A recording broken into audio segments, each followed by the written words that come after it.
सदर ब्लॉक अंतर्गत कंदरपुर सरस्वती शिशु विद्या मंदिर रे केंद्र सरकार तरफ 12 लाख टंका व्यय निर्मित अटल टिंकरिंग विज्ञानगार को केंद्र जल शक्ति और आदिवासी व्यापार राष्ट्रमंत्री विशेष टुडू द्वारा उद्घाटित हो जाइछि।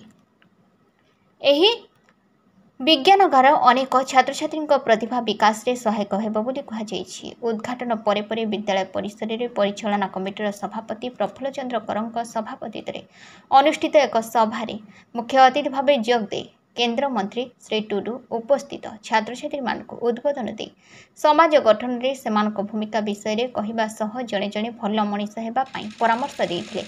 मुख्य वक्ता भाव में शिक्षा विकास समिति ओडिशार सभापति डॉक्टर किशोर चंद्र महांती विज्ञानगार उपयोगिता विषय में आलोकपात करते। प्रारंभर विद्यालय प्रधान शिक्षक सोमनाथ विश्वाल स्वागत भाषण प्रदान कर विज्ञानगार में सब स्कूल छात्र छात्री मैंने गवेषणा करें। सभा शिक्षा विकास समिति ओडिशार संगठन मंत्री रमाकांत महंत कटक सदर उपजिलापाल प्रताप चंद्र बेउड़ा प्रमुख जोग देते।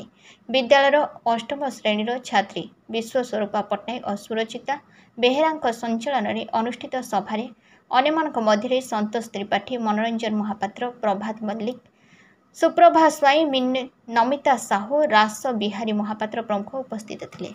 शेष में परिचालना कमिटीर संपादक नवघन राउत धन्यवाद प्रदान करते। हृषिकेश जेना राधाकांत स्वाई समेत शिशु मंदिर शिक्षक प्रलय जेना सनातन नायक प्रभात प्रधान लोचन परिड़ा शिक्षयित्री अनिता शतपथ सुचिता प्रहराज समेत समस्त शिक्षक शिक्षयित्री सहयोग करते। शांति श्रृंखला रक्षापी कंदरपुर थाना अधिकारी विपिन बिहारी होता एएसआई सचिकांत बेहेरा अजित महांती सुनील कुजरुंग सहित व्यापक पुलिस व्यवस्था ग्रहण करा। ए कार्यक्रम पर केन्द्रमंत्री एठारू जगतसिंहपुर जिलार कुजुंग को एक सरकारी कार्यक्रम में जोग देवाक जाइथिले।